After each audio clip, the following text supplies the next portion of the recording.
اعوذ باللہ من الشیطان الرجیم بسم اللہ الرحمن الرحیم سورۃ الانشراح مکیہ سورہ انشراح یہ مکی ہے اور اس میں 8 آیتیں اور 1 رکوع ہے۔ الم نشرح لک صدرک، کیا ہم نے آپ کی خاطر آپ کا سینہ کشادہ نہیں کر دیا؟ ووضعنا عنک وزرک، اور ہم نے آپ پر سے آپ کا بوجھ اتار دیا۔ الذی انقض ظہرک، جس نے آپ کی کمر توڑ رکھی تھی۔ سورہ انشراح یہ مکی ہے اور یہ سورہ ضحیٰ کے بعد نازل ہوئی ہے، یعنی سورہ ضحیٰ کے بارے میں کل میں نے عرض کیا تھا، سورہ ضحیٰ 11ویں نمبر پہ نازل ہوئی ہے اور سورہ انشراح 12ویں نمبر پہ نازل ہوئی ہے۔ سورہ انشراح میں حضرت نبی اکرم صلی اللہ علیہ وسلم کی جو ابتدائی حالات ہے بعثت کے وقت، عرب کے جو ابتدائی حالات تھے ان کے پس منظر میں آپ علیہ الصلوۃ والسلام کو یہ آیات عطا فرمائی گئی تھی۔ جس وقت حضور اکرم صلی اللہ علیہ وسلم مبعوث ہوئے تھے اس وقت پورے عرب میں ہر اعتبار سے جو ہے برائیاں پھیلی ہوئی تھی، ہر اعتبار سے، عقائد کے اعتبار سے، معاشرے کے اعتبار سے، ہر اعتبار سے لوگ بالکل بدل چکے تھے۔ حتیٰ کہ جس کعبۃ اللہ کو حضرت ابراہیم علیہ السلام، حضرت اسماعیل علیہ السلام نے عبادت کے لیے بنایا تھا، اسی کعبۃ اللہ میں 360 بت رکھے ہوئے تھے۔ اور جن بزرگوں نے، یعنی حضرت ابراہیم علیہ السلام، حضرت اسماعیل علیہ السلام نے کعبۃ اللہ کو تعمیر فرمایا تھا، تو اہل مکہ نے، عرب والوں نے حضرت ابراہیم علیہ السلام، حضرت اسماعیل علیہ السلام ان کے نام پر بھی بت بنائے ہوئے تھے، کعبۃ اللہ میں رکھے ہوئے تھے، اور ان کو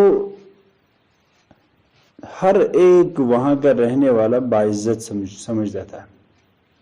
ایک مرتبہ نجران پاس میں ایک بڑا علاقہ تھا، تو نجران میں عیسائی رہا کرتے تھے۔ نجران والوں نے کہا کہ کعبۃ اللہ میں تو بہت ساری مورتیاں ہیں لیکن ہمارے بزرگوں کی مورتیاں نہیں ہیں، یعنی حضرت عیسیٰ علیہ السلام اور حضرت مریم علیہ السلام، یہ دو چونکہ حضرت یہ عیسائی جو ہے ان کے یہاں بہت معظم ہے، اور حضرت عیسیٰ علیہ السلام، حضرت مریم علیہ السلام اسلام میں بھی اللہ تعالیٰ نے ایک کو پیغمبری کا درجہ دیا ہے، اور حضرت مریم علیہ السلام انہی کی ماں ہیں۔ تو ان عیسائیوں نے، نجران کے عیسائیوں نے کہا کہ ہمارے ان بزرگوں کے بت وہاں پہ نہیں ہیں، تو عرب والوں نے ان کی دل جوئی کے خاطر ان کے 2 بت بھی بنا دیے۔ اس سے بڑھ کر افسوس کی بات یہ ہے کہ ایک آدمی تھا ایصاف اور ایک عورت تھی نائلہ۔ یہ زمانہ جاہلیت میں جب کعبۃ اللہ کا طواف ہوتا تھا تو اس کی کیفیت کیا ہوتی تھی وہ تو دوسری بات ہے، لیکن جس طرح کی آج بھیڑ ہوتی ہے اس طرح کی بھیڑ نہیں ہوتی تھی۔ آتے تھے، ہر ایک آتا تھا طواف کرنے کے لیے، لیکن یہ بھیڑ نہیں ہوتی تھی۔ یہ جو جوڑا تھا ایصاف اور نائلہ، دن کو طواف کیا اور شام کے بعد جب دیکھا لوگ چھٹ گئے ادھر ادھر، کعبۃ اللہ کی جگہ خالی ہو گئی، تو انہوں نے کعبۃ اللہ کے اندر داخل ہو گئے اور بدکاری کے شکار ہو گئے۔ اللہ تعالیٰ نے ان پر اسی وقت عذاب نازل کیا، وہ جو انسان تھے ان کو پتھروں کی شکل میں تبدیل کر دیا۔ اچھا، یہ جو لوگ تھے ابتدائی دور میں، انہوں نے اس کو، ان 2 بتوں کو، یعنی ایصاف اور نائلہ جن کو اللہ تعالیٰ نے پتھر کی شکل میں تبدیل کر دیا تھا، ان کو رکھا تاکہ ہم عبرت حاصل کریں۔ لیکن قوم چونکہ ایک ڈنگ پہ نہیں رہتی ہے، ایک نسل تبدیل ہو گئی، دوسری نسل آئی تو انہوں نے ان کو ہی پوجنا شروع کر دیا. ٹھیک اس طرح یہ جو ہے کعبۃ اللہ کے اندر 360 بت رکھے ہوئے تھے اور الگ الگ نام سے تھے. ابراہیم علیہ السلام کے نام سے، اسماعیل علیہ السلام کے، عیسیٰ علیہ السلام، حضرت مریم علیہ السلام، اور یہ جو بدبخت تھے ان کے بھی جو 2 بت رکھے ہوئے تھے. تو اس طرح پورا کعبۃ اللہ بتوں سے بھرا ہوا تھا. اور دوسری بات قتل و غارت کا یہ حال تھا، شریف گھر اسی کو سمجھا جاتا تھا، بہادر گھر اسی کو سمجھا جاتا تھا جو قتل و غارت میں آگے ہو، ڈاکہ زنی میں آگے ہو، اسی کو بڑا شریف گھر سمجھا جاتا تھا. جو جس نے جتنے قتل کیے ہوں گے وہ اتنا معزز سمجھا جاتا تھا، جس نے جتنے ڈاکے مارے ہوں گے اس کو اتنا معزز سمجھا جاتا. اگر کوئی گھر ایسا ہوتا ہے جس نے کوئی قتل نہیں کیا ہو، کوئی ڈاکہ نہیں مارا ہو، ایسے بندے کو رشتہ ہی نہیں ملا کرتا تھا. کہتے تھے یہ ہماری لڑکی کی حفاظت کیا کرے گا، اس نے تو ابھی تک ایک ڈاکہ بھی نہیں مارا ہے. اس زمانے کے ایک شاعر نے کہا ہے فَإِنَّ رَبَّكَ لَمْ يَخْلُقْ بِخَشِيَّتِهِ سِوَاهُمْ مِنْ جَمِيعِ النَّاسِ انسانا. وہ اپنے یہ شاعر جو تھا یہ جس خاندان کے ساتھ تعلق رکھتا تھا وہ سارے اشراف تھے، وہ سارے شریف تھے، یعنی ہمارے لحاظ سے شریف، یعنی وہ ڈاکہ زنی نہیں کرتے تھے، چوریاں نہیں کرتے تھے، ان برائیوں میں ملوث نہیں تھے. تو شاعر نے کہا کہ ہمارے جو یہ خاندان جو ہے یہ تو ایسے ہے گویا کہ اللہ تعالیٰ نے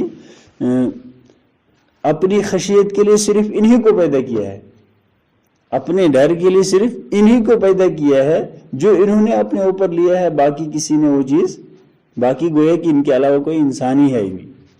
تو انسان اور بہادر اسی کو تصور کیا جاتا تھا جو چوریوں میں آگے ہو، ڈاکوں میں آگے ہو، بدکاریوں میں آگے ہو، اس طرح کے فریب کاریوں میں آگے ہو، اس کو بڑا شریف اور معزز سمجھتے تھے اور ان کے گھر میں رشتے بڑے طے ہو جاتے تھے اچھے طریقے سے. ایسے ماحول میں دعوت دینا یہ بہت بڑی بات ہے. ان کے سامنے اگر کوئی کہتا کہ بھائی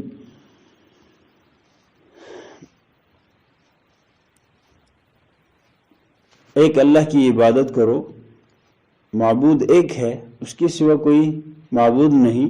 سورہ سعد میں ہے، وہ کہتے تھے اجعل الآلہۃ الہ واحدہ ان ھذا لشیء عجیب. کیا انہوں نے ان تمام معبودوں کو ایک معبود بنا دیا؟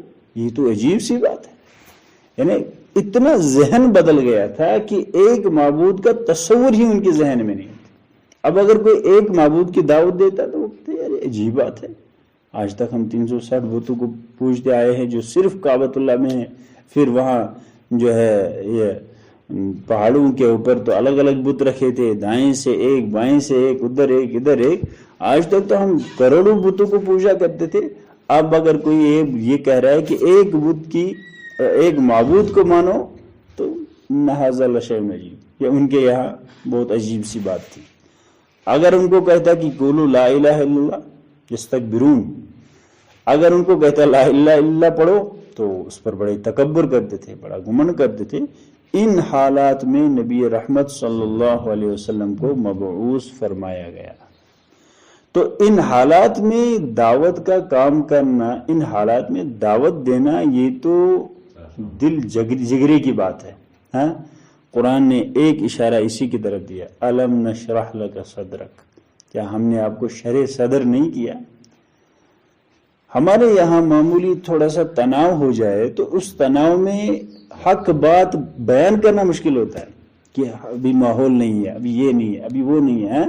لیکن اتنے گہرے حالات ہیں، ان گہرے حالات میں اللہ کی وحدانیت کو بیان کرنا یہ شرح صدر کی دلیل ہے. اسی کو قرآن نے کہا الم نشرح لک صدرک. کیا ہم نے آپ کو شرح صدر نہیں کیا؟ ہم نے آپ کے سینے کو کھول نہیں دیا؟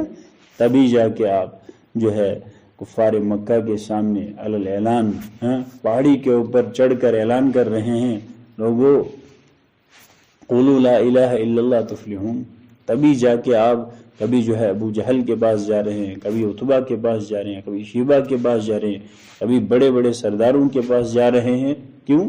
اسی کلمے کے لیے۔ کیوں؟ یہ جو شرح صدر ہوا تھا، اللہ جب سینہ کھول دیتا ہے تو پھر کوئی بڑی پریشانی نہیں دکھتی ہے۔